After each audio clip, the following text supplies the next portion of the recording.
I think I have some great advice. I'll deal with the first group first, which is women who are going through menopause now. We'll just say, have done so in the last 10 years. Like that's kind of the same group of women. And for women that have gone through within 10 years, the evidence is so crystal clear that hormone replacement therapy is protective of heart disease, it's protective of breast cancer, it's protective of cognitive decline, it's protective of your sex life, of your libido, of your muscle mass, of your bones. I could go on and on and on and on and on.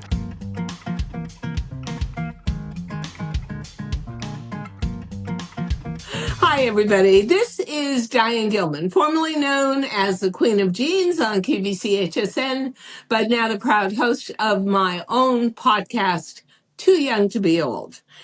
And speaking of too young to be old, don't we all feel too young to have to go through menopause? And on top of it all, I've got more good news for you about menopause. It doesn't just stop after menopause, it actually goes on forever. And so we've got Dr. Doug Lucas, better known as Dr. Doug, who is actually a pioneer in bioidentical hormones and a total expert. And he's going to tell us what we're going to do about this. Oh my God, menopause was bad enough, but it has to go on decade after decade. What is up with that, and where are the solutions? Yeah. Oh, wow. What a great introduction there. Thank you for that. I come at this from a health span perspective. That was when I left orthopedics, which was my initial training. When I left orthopedics, got into the health optimization and integrative and functional space. I got into it from the health span perspective. How do we live better longer? And when you look at it from that perspective, you realize, oh my gosh, women go through menopause on average at age 50, 51. We're looking at a life expectancy for those that are taking care of themselves of 85, 90, 95, 100 years. Post-menopause is literally half of a woman's lifespan. Yeah. So, man, we really better pay attention to how do we really improve health span during the post-menopause time era, which again is half of the expected lifespan duration. And there's no information about that. In other words, I belong to a huge hospital system in New York City.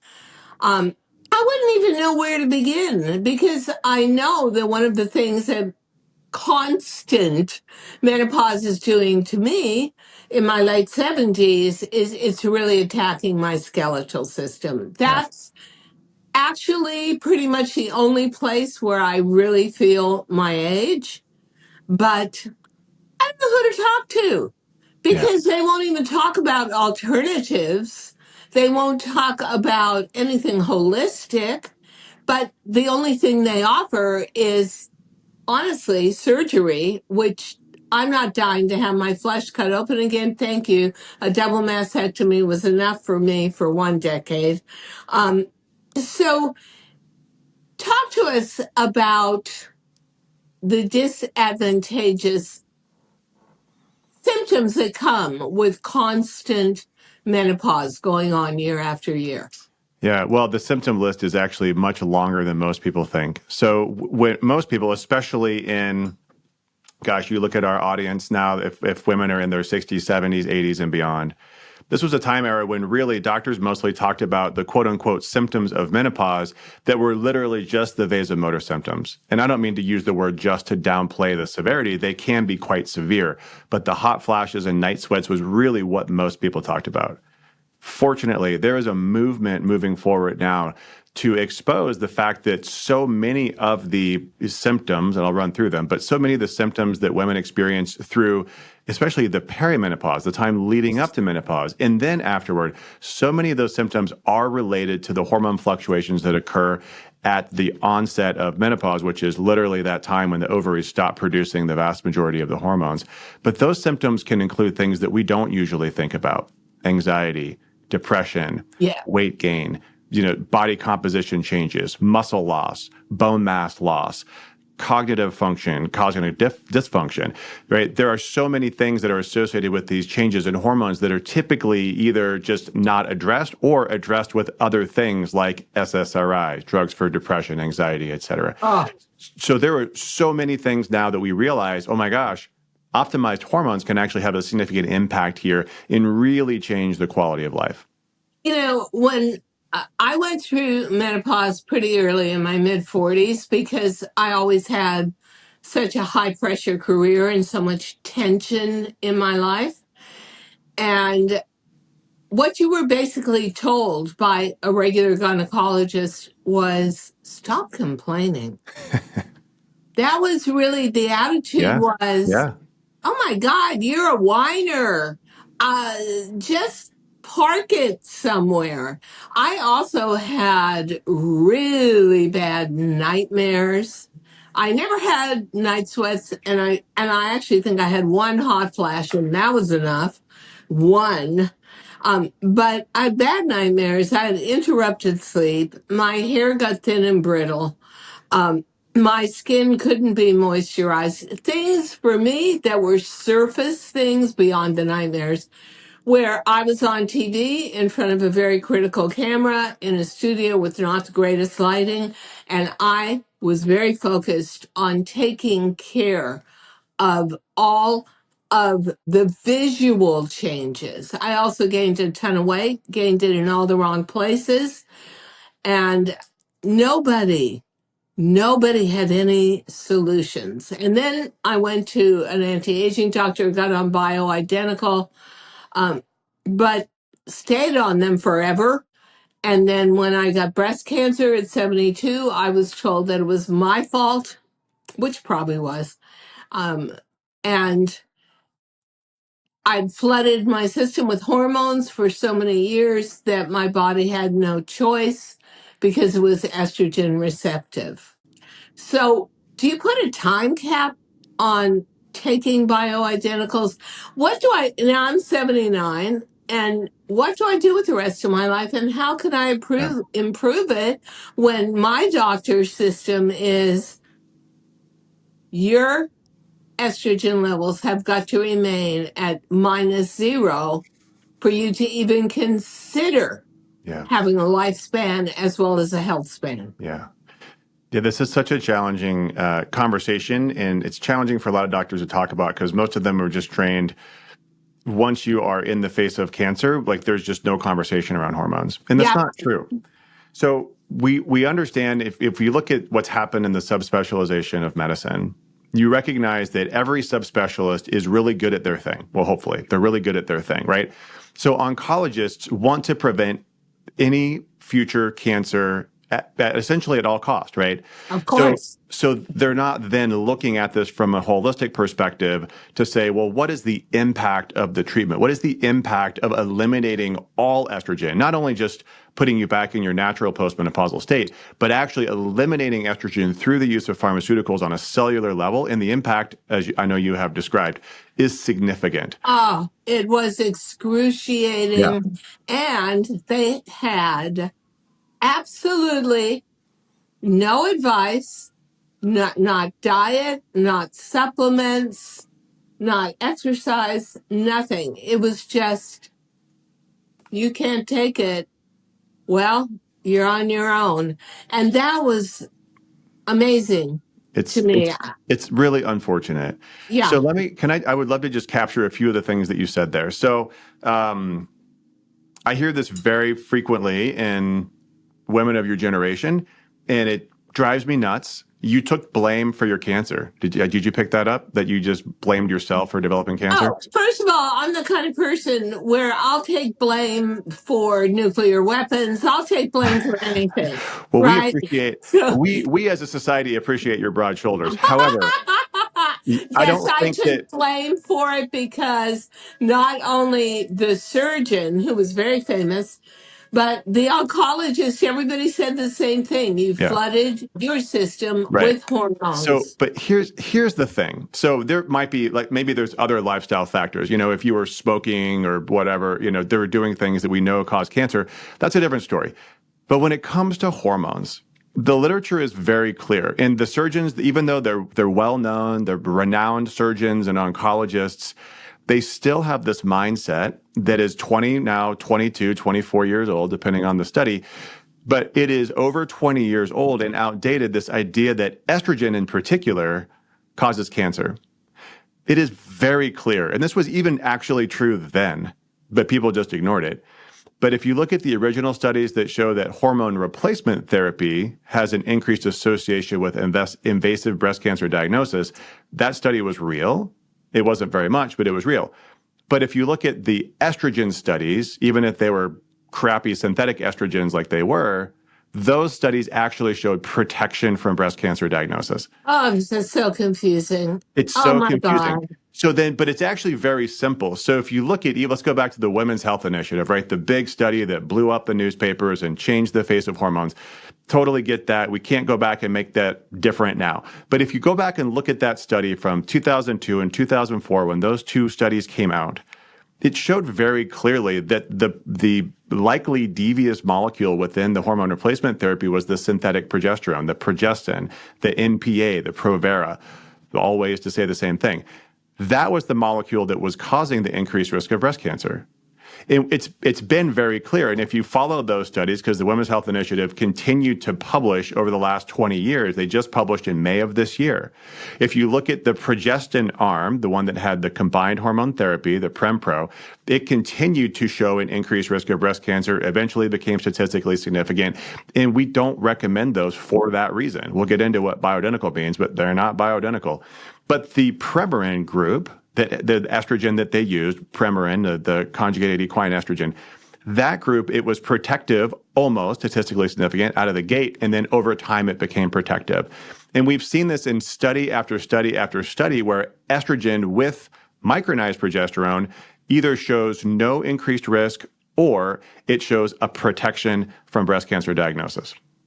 I cannot find within my hospital system any doctor that will sit down with me and have an intelligent conversation about I have certain symptoms now, like not sleeping at all every night. Right.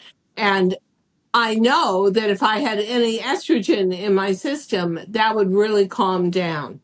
I can't find anybody that will support that theory and say, look, I'm going to put together a compound for you that's going to alleviate some of these symptoms. Their deal is whatever the hospital says, that's what the insurance companies say, and I'm not getting involved. It seems to me that when you are in a big hospital system, which is what is happening today, or at least in New York, Mount Everywhere. Sinai and Yeah. Langone are taking over everything. You are not it's not that you're being given the worst treatment or the best treatment. You're being given a customized treatment, not for yourself as a patient, but for what they will be responsible for. They're terrified of being sued. Yep. And yeah, because for my joints, and you were an orthopedist, I wanted to talk to them about some red light treatment. And my orthopedist at the hospital basically said, I don't know what you're talking about. I don't know anything about it. And of course, she knows something about it, but she's been told, we don't give that treatment, so we Right. don't discuss it. That's what I find is a wall of silence that is advantageous for the doctor and the insurance companies, not the patient. Totally. Well, that's how the system has been. I don't know if that's how it was built, but that's how it's developed.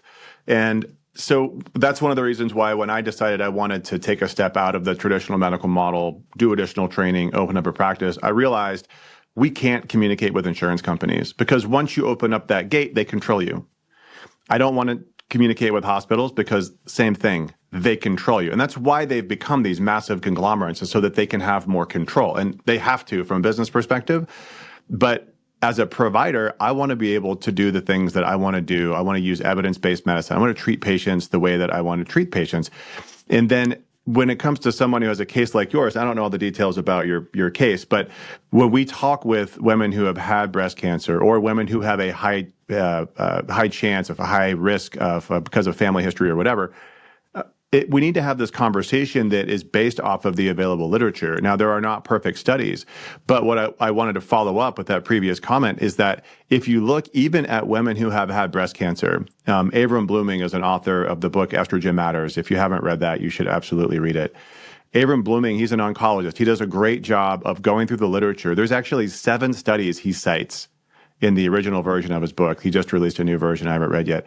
But there's 7 studies he cites in the original version of his book, and every single one of them showed that women who have had a history of breast cancer, who have been treated with whatever their treatment was, it varied, and then were put back on hormone replacement therapy, there was not an increased incidence of breast cancer recurrence, meaning that it did not matter. Now, except for one study, and then he goes through like all the flaws of that study design.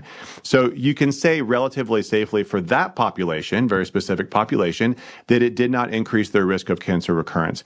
That doesn't mean that that's okay for all women. It doesn't mean it's okay for all cases of cancer, because there are scenarios where it probably wouldn't be a good idea. But to say that all women who've had anything from like a DCIS, a stage 1, a whatever type of cancer, estrogen or progesterone positive or not, to say that none of them are candidates for hormone replacement therapy, especially when they're very symptomatic after they've gone through primary treatment, is really missing the boat from a quality of life perspective for the vast majority of these women. Yeah, I believe that my quality of life is greatly reduced by not having, I'm 79 years old, so obviously I'm not really producing a ton of estrogen. No. But I only know from the drugs they gave me, which was a version for older women of tamoxifen, within 2 weeks, I was saying to myself, I'm going to be in a wheelchair. Yeah. The pain is unbelievable in all my joints. And I was treated as if I was a failure in their system and hopeless and not worth any more time spent when I said I can't deal. Yeah. I cannot deal with Yeah. these drugs. I'll have to take my chances. I got so scared about estrogen that I wouldn't even eat tofu, anything, no soy sauce, anything Yeah. that I thought was going to produce any form of estrogen in my body became the boogeyman. But now I'm going to ask you another question, because I read this article, and believe me, I'm not out looking in scientific journals. Yeah. But it was a gynecologist, and his philosophy was the way to increase women's health is put off menopause till about 90, 95 years old. And I'm like, sign me up, sign me up. Right. Born too late. I was born too soon. Wow. What is your feeling about that particular Yeah. So thought? I haven't read the article. Do you remember the author's name, the gynecologist Oh, name? God, no. Yeah, no. I just Okay. remember, it was something like Yahoo News or Google News. And I thought, But basically saying whoa. continue to cycle after your natural menopause, right? Yeah. That was the gist, right? Yeah. So I wrote about this in my book that we launched a couple of months ago, and I'll make sure you have a link to that on Amazon. Oh, But thank you. one of the reasons why I wrote the book the way I did is that there are so many different perspectives, different ways that you can use hormone replacement therapy that are outside of the box of what's being traditionally recommended by OBGYNs and endocrinologists. There is a very narrow pathway that most of them will take, which is recommended by NAMS and ACOG and these, societies that make the guidelines. And that's okay to some extent. But what we find, because we're on the outskirts of this, we find that so many women feel like their hormone replacement therapy is either doing nothing or they're getting labs that show that it's doing nothing. They don't feel good on it. Really? And so I wrote the book. It's literally called The Top 10 Reasons Why Your Hormones Are Failing You. Yeah. Because there are so many ways that, 10 according to this book, but there are so many ways that it can be done differently that might impact the way that you feel or the way that your labs look. And so one of those chapters is on this idea of rhythmic replacement, meaning you're going to actually provide enough estrogen to intentionally build up the endometrium of the uterus, and then you're going to mimic progesterone rise and fall in the luteal phase, the second half of a woman's natural cycle. And when you withdraw the progesterone, they actually menstruate. So you can artificially create a period, a monthly cycle in postmenopausal women that still have a uterus.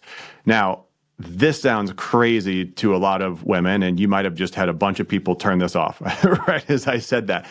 Because taking an audience, I just did this last week at a conference, taking an audience of postmenopausal women and then telling them that they should continue to menstruate does not generally go over well. Yeah, right? yeah. I just want to say that I introduced this question like if you, and these were for women that I am not sure were in menopause yet because their answers surprised me. But I said, okay, if you could put off menopause till 90 years old, would you do it? I mean, God, I would. Just sign me up right now. Right.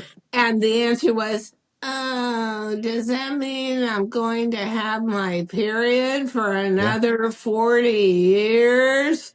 And the answers were so counter to what I've experienced having gone through menopause and then gone through estrogen based breast cancer and then all the after effects. I was shocked because I'm pretty sure if you asked me this question when I was 40, I would have said, oh my God, I want to put it off Right. as long as I can. Well, and it's because, especially now, right? And so I get the response, just like you said, women are like, well, but it's, it's inconvenient. I'm happy to be without it. Oh. Like this is the silver lining of being postmenopause, right? But if you look at the potential advantages, and this is where like women who are using what's called physiologic restoration, the restoration of cycle, if women that are using PR, physiologic restoration, there are actually a lot of providers that do this. They just sort of, they are under the radar. They do not want to be talked about. They're not out there on social media because they know they'll get crucified for it. Now, I can talk about it openly because there are studies that show that there's broad benefit and massive benefit when you use that type of replacement protocol for bone health. It's proven in imaging studies. It's proven in bone turnover markers. So I'm just talking about literature here. So I can tell you that there is benefit. And when I talk to the women to say, okay, well, your static dosing, meaning the same thing that you're doing, isn't achieving the goals. Now, that doesn't mean that it's A or B, that you have to either do, traditional static commercial products or physiologic. That's not true at all. We actually look at this as a spectrum. There are several different ways to cycle progesterone, keep estrogen static, increase dose, decrease dose, look at biomarkers. There's so many ways to do this. And that's sort of my point in the book, to say you don't necessarily have to bleed. You don't have to have a menstrual cycle and still get benefits of cyclic progesterone. Potentially, but we need to look at the turnover markers. We need to look at other biomarkers to know what's happening under the hood and then adjust accordingly. And we have a few patients who have gone that route. They want to go full bore. They want to just face this. They want to put off menopause indefinitely. And I'm supportive of that. But I talk to them about the fact that, look, this has not been broadly studied. There are some smaller studies, but there is no massive trial. There is a trial actually being funded now. I'm not allowed to talk about it, but there is a trial being funded now on physiologic restoration that I'm super excited about, but we're not going to have the results of that for, probably a decade. Yeah. And for somebody like me, doctors don't even want to talk about it. Oh, no. Their attitude is, you don't had know breast about it. cancer. It was based on estrogen. Forget it. Yeah. Take everything that could manufacture estrogen out of your grip, and don't, mostly foods, right? That whole concept of what is essentially castration of women, right? Like that's a very coarse term to use. That's the perfect way to put it. But that's what it is. And that whole idea of castrating men from pharmacologically with prostate cancer, same thing with women in breast cancer, specifically estrogen receptor positive cancers. It has really not panned out well in the literature. Now, it will, if you do eliminate estrogen, it will decrease your risk of recurrence. It's true. Tamoxifen has evidence to support its use. However, that is so nasty. Yeah, however, I cannot tell you. There are also alternatives. There are ways to use hormones in some women I don't really know what the percentage is, but I don't think it's small. But there are ways to use hormones in some women after breast cancer that is both safe and rational and can improve quality of life dramatically. But you have to be willing as a doctor to understand the literature that's out there, and you're sticking your neck out. And that's Oh, what a lot you of doctors are. won't do.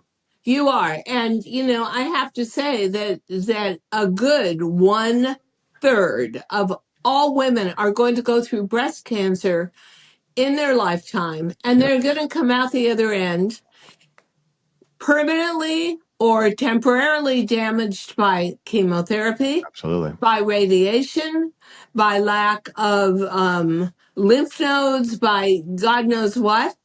And, I'm sitting here thinking, I would really like some relief. And the last doctor I spoke to about this, you could see the fear, you could feel it, you could Yeah. smell it emanating from him. He was not going to get involved. He really, really, really felt uncomfortable talking about it. I want to ask you, do you think this is a great idea to just put off menopause to 90 years old? I sound like a great idea to me. No, I think it's an interesting idea. I think the Ah, evidence, I think the science behind it is compelling. If you look at it from a cellular level, from a receptor level, I think it's really compelling because if you look at what happens to a woman who is, or what is happening, I should say, to a woman who is premenopausal, a woman who is cycling regularly, who's ovulating, when you look at the hormones during the cycle, they are cyclic by design, right? yeah. Estrogen rises and falls, progesterone rises and falls, and then you menstruate, and then you do it all over again. This is what women do when they cycle. To then think that a woman goes through menopause and then we want to give her static doses of the two hormones that used to never really exist at high levels at the same time before, it doesn't Oh, really make sense, does it? And ah. when you go back and look at protocols from the 80s, 90s, and early 2000s, we didn't do that. It was a totally different practice of medicine back then.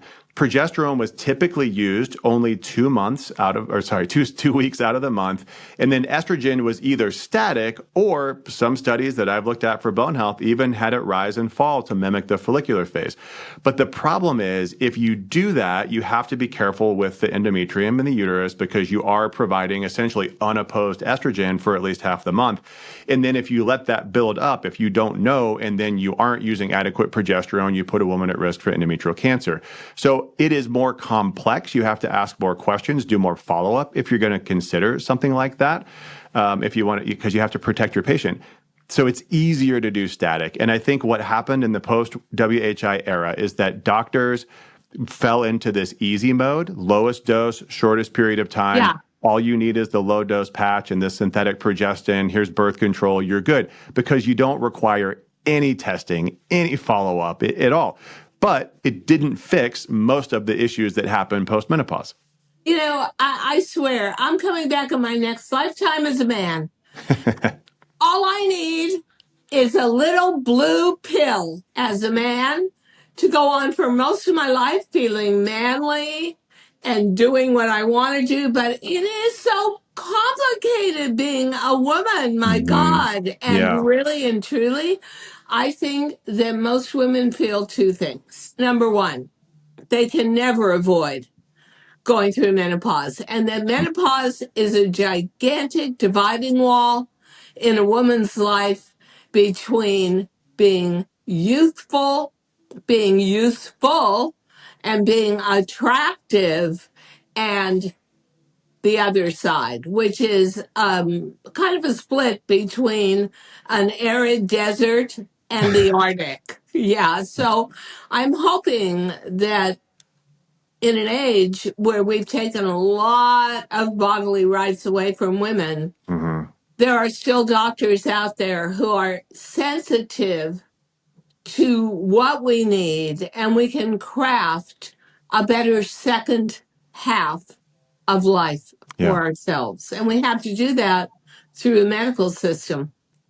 Or outside of the medical system, which is how I'm doing it, because in the medical system, I'm not optimistic that we're headed in the right direction there. But I I'm not totally agree with either. you. I totally agree with you. And I stick my neck up by saying this, but I'm such an advocate for women's rights. I'm an advocate for women understanding their bodies and being able to do whatever they want to do with their bodies. But we have to then, as providers, and this is growing, but it's small, we have to, as providers, support women to make these decisions. And that's where I think it really falls short. Because even if if you are a well-informed woman and you feel empowered to, have had cycles or want to continue to have cycles and you respect your body and you're doing all these things, which are so great, but then you go to your doctor who isn't willing to listen to you. Yeah. Right? And you don't even know if you're well informed. It's a lot like politics. Which side are you on? The estrogen side, where I want to be young the rest of my life, Right. or the non-estrogen side, which is I am just going to suffer menopause forever? Because I'm going to use the word Yeah. suffer.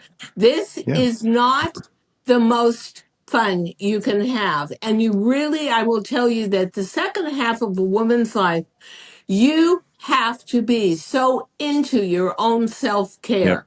You have to be such an avid contributor to your health and your well being. And frankly, most women are not taught to be that. They are taught No. to be passive and accept whatever the medical community says. So, Yep. in conclusion, Dr. Doug, what is your advice for those of us, two of us, the ones that are just about to enter menopause and the ones that have been through it, and a woman like me who's been over it for 25 years? Any good Yeah. advice for feeling better? Well, I think I have some great advice. And Great. it's so I'll deal with the first group first, which is women who are going through menopause now, or if it, we'll just say, have done so in the last 10 years. Like that's kind of the same group of women. And for women that have gone through within 10 years, the evidence is so crystal clear that hormone replacement therapy is protective of heart disease, it's protective of breast cancer, it's protective of cognitive decline, it's protective of your sex life, of your libido, of your muscle mass, of your bones. I could go on and on and on and on and on. So you should absolutely have a discussion with a doctor who specializes in hormones. This may not be your OBGYN. In fact, it's likely not. This is likely not an endocrinologist because it's just not what they do. I want to take a quick second and just say that I never want to disparage doctors in the traditional medical system. And OBGYNs get a lot of heat for not wanting to treat hormones the way that we want them to treat hormones. But please remember, OBGYNs are saddled with a tremendous burden of having to take care of all of obstetrics, all of gynecology, and then also to be expected to be hormone experts. It's a very unrealistic expectation. Yeah. So I say that it's likely not your OBGYN, not because they're a bad doctor, but because they probably just haven't had the time to do the training, or they might not be interested, and that's okay too. So you have to have this discussion with somebody who understands it. And then those same providers, like myself and my team, those same providers then are the perfect people for women who are now 10 to 20 years out, 20 to 30 years out. That's me. And that's you. And so we see this a lot because we have a population of women who've been diagnosed with osteoporosis, and that typically happens 10 years after menopause, right? So our average patient is 60 years old, diagnosed early for whatever reason, because actually screening is not supposed to happen until 65, and then realizing that for whatever reason, she didn't go on hormones, and this was a big part of her demise of bone health, and now she wants to do it. Most doctors won't let her because she's quote unquote too old. But that is absolutely not true. Women 10 to 20 years out from menopause, unless they have specific risk factors for heart disease, should not be considered an increased risk of starting hormones in that age group because it is not riskier than placebo or non-users. It is just riskier than having started 10 years earlier, but we can't change the clock and go back and do it then. So that group absolutely should be offered hormone replacement therapy, again, with some individual risk factors considered. When we get over 20 years out from menopause, it gets a little dicier because over 20 years out without, and this is an important point, without having been on hormone replacement therapy, because you were, right? So I was till 72. I'm yeah. now 79. So technically, Diane, I'd have to go back and look and see what you're on. But technically, you have not been without exposure to estrogen for 25 years. It's been 7 years. True. Right? True. So it's a little bit of a different equation. Again, not as much evidence here as I'd love to see, but we can say for a woman who's only been off of it for 7 years, you really are kind of in that group that's only 10 years out, but we still can't ignore the fact that you're in your 70s and there are things that come along with age. So the risk equation just gets a little different in the 20 to 30 year out group, but we have started women on HRT in their 70s, even in their 80s, who had great looking coronary arteries for their heart. They had very low risk factors and they had terrible menopause. They had terrible osteoporosis. And so it made sense because what's the risk if someone isn't at risk of having cardiovascular disease events? Why wouldn't we do it? Why would we deny that? And we don't. But it has to, again, it come from an understanding of what are your other risk factors. Do you have osteoporosis? Do you have other symptoms? Do you have cognitive decline that you think might get better with it? There's a lot of factors, and most doctors just don't understand the science, and they don't have the training to be able to make that decision effectively. And especially, it always, and we do have to conclude this, or we could talk forever about it, which I would like to. If you're in a sophisticated medical system, like what's available to me in New York City, in Manhattan, you're sort of amazed. I think the thing that amazed me most, and I will say this in conclusion, I had no history of breast cancer in my family. I had no history of cancer in my family. So it came as a total surprise to me. Then I was told that I gave myself cancer by taking hormone replacement therapy too long. Then the idea of going back on it when my joints started aching and I had arthritis in my knee and everything that can also come with chemotherapy. I was told, oh, no, you're going to kill yourself. Then you start hearing alternative points of view. And I guess my final statement is it is really complicated. Yeah. And you don't know who to listen to. And you don't know what's right for you and what's wrong with you. But I know one thing. When they tell you that there are 185 different kinds of breast cancer, but for treatment afterwards to keep cancer away, there's only 3 choices, and all 3 of them are toxic and lethal. I had to just turn around and say to them, I'm a brave girl, never complained once, never cried once during treatment, went back to work almost immediately.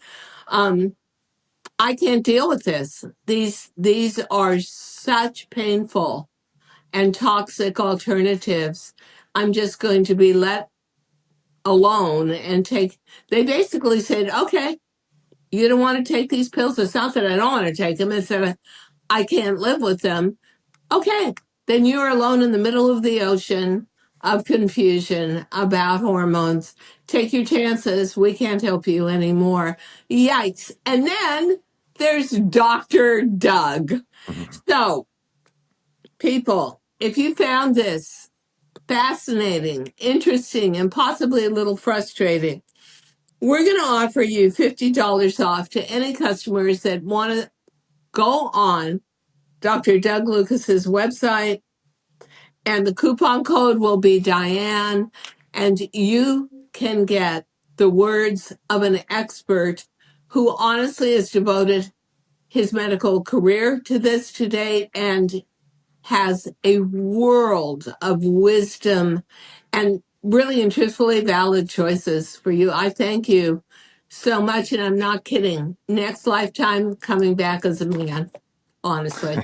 One blue pill, my problems are solved. Well, I appreciate that. We can talk about men sometime, but yeah, they are more simple without a doubt. That's for sure in every way. Yeah. Okay. Thank you, Dr. Doug. Thanks, Diane. Thank you so much for listening to Too Young to Be Old podcast. The episode may be over, but the fun doesn't have to stop here. Find us on Facebook, Instagram, TikTok, and YouTube at The Diane Gilman, or visit our website, thedianegilman.com. If you like the show, leave us a rating or a review and subscribe so you don't miss the next episode. And until then, Don't forget, age is just a number. Together, we'll prove that we are all too young to be old.